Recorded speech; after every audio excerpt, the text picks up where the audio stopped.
Hi, I'm Lauren. Welcome to my channel, and if you're returning, welcome back. Today we will be talking about Meghan, the Duchess of Sussex, Prince Harry, the Duke of Sussex, and what appears to be the fact that they're being bullied by members of the press and, unfortunately, what appears to be members of the royal family.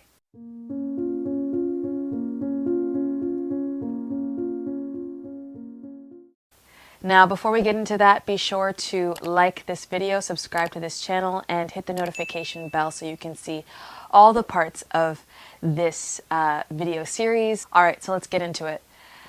Bullying. What does it mean to bully? It's to harass, coerce, and to basically say negative and inflammatory things or imply potential harm to a person or entity. You know, for reasons that honestly I can't quite fathom. Why anyone would bully is really up to your guess as good as mine, because very often those who bully are lacking something, or they see an opportunity. They might be an opportunist, they could be, you know, we can sit here and we can pathologize all we want, but the truth is we won't really know what their intentions are aside from causing harm to the target of their bullying. And we can say that Meghan, the Duchess of Sussex, Princess Meghan, has experienced bullying. Why I determine that it is bullying is when we talk about harassment, harassment is usually an undue, unwanted attention, overtly nonstop, despite, you know, no engagement or resistance to that harassment. Now, of course, my definitions are based on my own common sense. You are welcome to look up the definitions and type them down below. I don't mind. But going on my own experiences and what I've learned about harassment, it can be ongoing and truly it wears a person down. It isn't something that you might notice when it's happening in the moment if you're not the target of the harassment, because it can look like a quip, it can look like a pithy comment, it could look like just ignoring someone as they speak, or it can be as severe as hurting, harassing, name-calling, that sort of thing. Either way, it is an uncomfortable experience for the target and can be very, very damaging and hurtful. And when people are being bullied, there is, you know, not necessarily an overt sign that they're being bullied. Many people can cover it up, whether it's, you know, if they're being physically harmed, they might use makeup. If it's emotional scars due to really horrible things being said or done or intimidation that is happening, the person might still wear a smile to work, or, you know, when they're out with friends, they kind of try to put it to the back of their mind. So not everyone who is the target of bullying is going to look like, you know, a sad and depressed, you know, quote unquote depressed human being, and in fact can look quite functional and successful despite or in spite of the bullying. But again, I emphasize that bullying is a continuous harassment. There is a harassing angle. And when we look at things like the negative narratives that were foisted upon Meghan and Harry to describe their relationship straight out of Compton, exotic DNA, the narrative around her was racialized and quite negative in its connotation to begin with. Then we add to that, after they're married, there is an influx, an absolute glut of news coverage of Meghan. And it would be one thing if the narrative was, you know, even-handed, 50% good, 50% bad. But what we're finding is that most of that coverage was negative. It was things saying about broken protocol that doesn't necessarily exist. Highlighting, you know, oh, she eats avocados, and when she does it, it's leading to terrorism, versus when Kate does it, it's great for morning sickness or curing morning sickness. The point is, there is always two narratives. We see Meghan subjected to one set of rules and everyone else in the royal family subjected to another set of rules. And when we look at Prince Harry, we see actually very similar narrative where, you know, even though he was born into this beautiful gilded cage, the spoils of royalty, right? Having status in relation to people in your society, within his own family unit, he was treated as the spare, the one to be left to the side, the one that isn't really very important because we already have our main person here, what have you. And as a result, you have him kind of fed to the media wolves. You know, article after article is used to basically portray him as the mischievous one, the one who doesn't quite get it right, the one who makes trouble. Whereas you contrast that to how William was depicted. He was the golden child. He was the one who had righteous anger. And again, these are ongoing campaigns. When you look at the hundreds of thousands of articles written about these people, and specifically when we look at Meghan, and we look at the intersections of her identities, her identity as a woman, her identity as a person of color, we see that she is getting harassment from two sides. Some people call this misogynoir, where she's experiencing misogyny, but from that perspective of her blackness. And again, it's the unending attack. And it didn't just come from tabloids and members of the press. It also came online. When she had her Instagram, when the Harry and Meghan had their Sussex royal Instagram account, there were bots galore.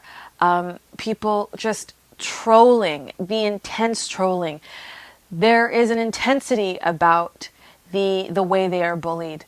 And it is bullying because, again, it's that characteristic of a harassing campaign that is done to intimidate and incite fear, discomfort, and it causes psychological harm. And we see the result or the proof of that harm in the way that Meghan discussed in her interview with Oprah, how it led to, trigger warning, but it led to some thoughts of self-harm. So the end result of these behaviors, of a non-stop campaign of negative press with no opposing narrative to give it the journalistic integrity that says, yes, we might not like them, but we're also giving them an opportunity for rebuttal. Meghan was apparently not given that opportunity for rebuttal, and as a result, it led to harm.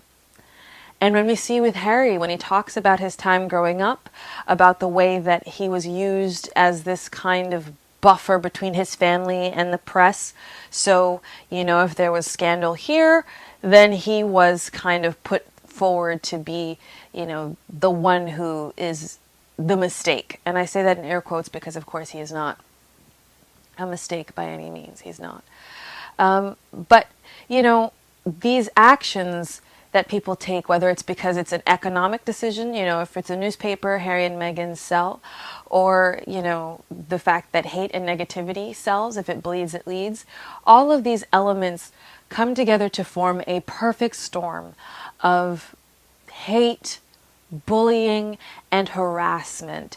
And it is very unfortunate because we see that also when we look at their treatment by the royal family itself, or at least the institution. And I say this, of course, as an outsider with no, you know, internal knowledge of that institution.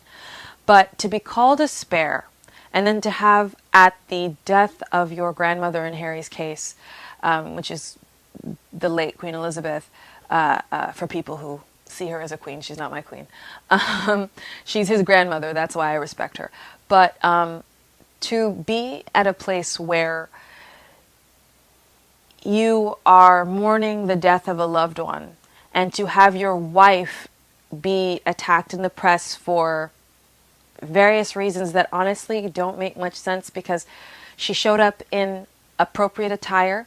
She did not make any speeches or make any discussion about herself. And when it was time to go, she left.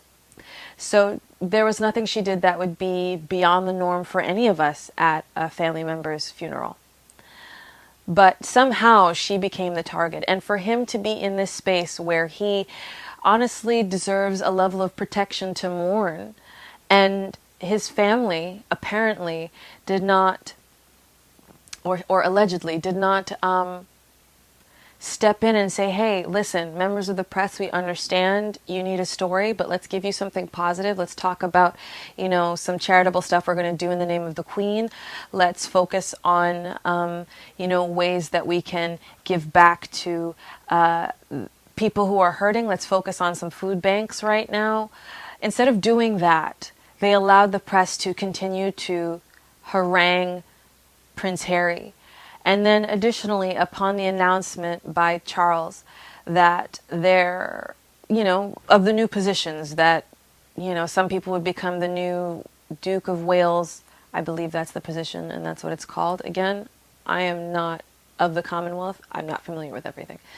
But to have every member addressed by their titles, aside from two people who are born prince and princess, and that is, or born to inherit prince and princess, and that is Prince Archie and Princess Lilibet, to not use their titles when you know it matters. And the truth is, these people know it matters. Their whole world and social structure is designed around those hierarchies and those titles. So to not mention them, despite them having it legally, according to an edict, is a choice.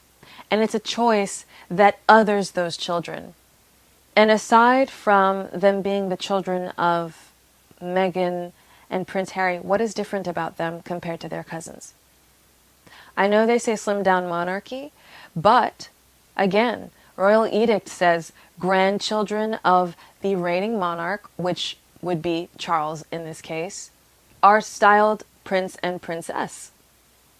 So there's no reason to ignore them, especially in a prepared speech where the time is there to acknowledge. And honestly, things like this, when you think about the press, when you think about, public relations, and I've worked in media to an extent on the behind the scenes side, you have time. You can anticipate things like, okay, the passing on of a monarch and the need to make certain speeches. So there's more than enough time to brush up on titles. But there was no decision to actually acknowledge Archie and Lilibet as the prince and princess that they are.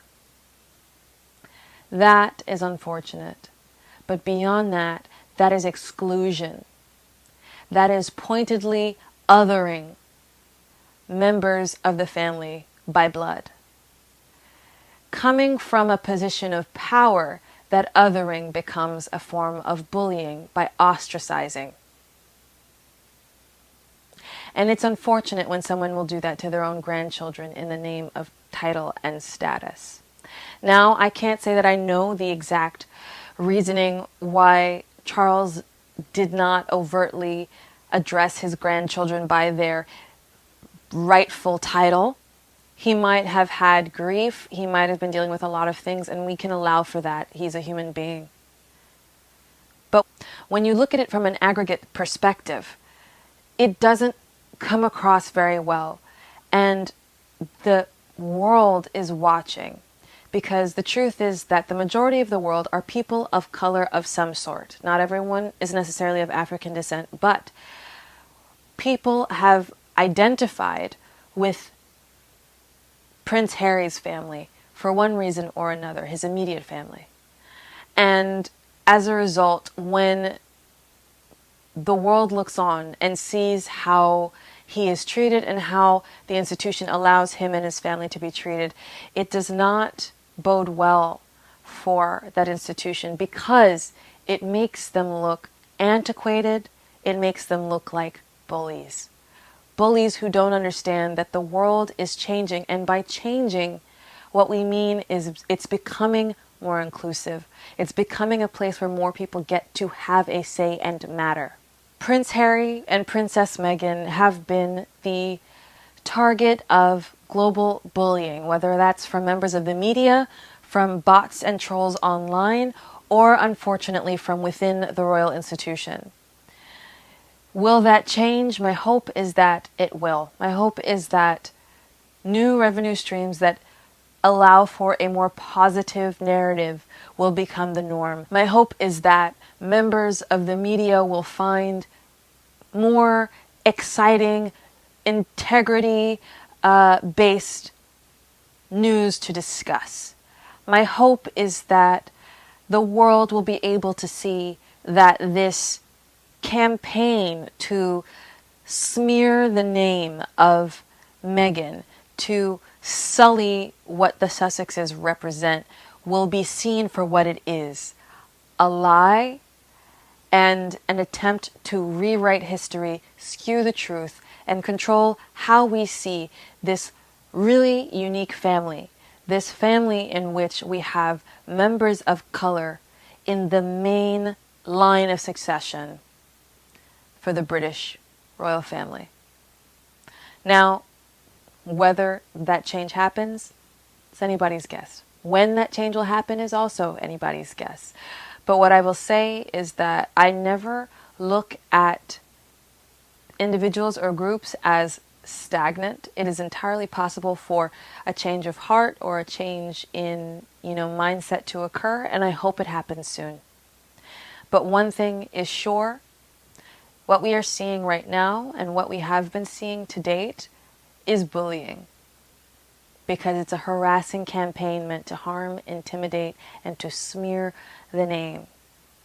Now, all of this is alleged, but I think we all have eyes to see the truth. So I'm going to leave it there, and I'm going to say thank you for watching. I appreciate your views, so be sure to like this video, subscribe to this channel, and turn the notifications on. As well, be sure to, if you are able to, contribute to the Patreon. I make new videos every Wednesday, and the proceeds from that go to supporting this channel and making sure that I can continue providing all of you with the content you really enjoy. So I thank you for that. And this is Lauren. From me to you, I say thank you, and I will see you in the next one. Bye.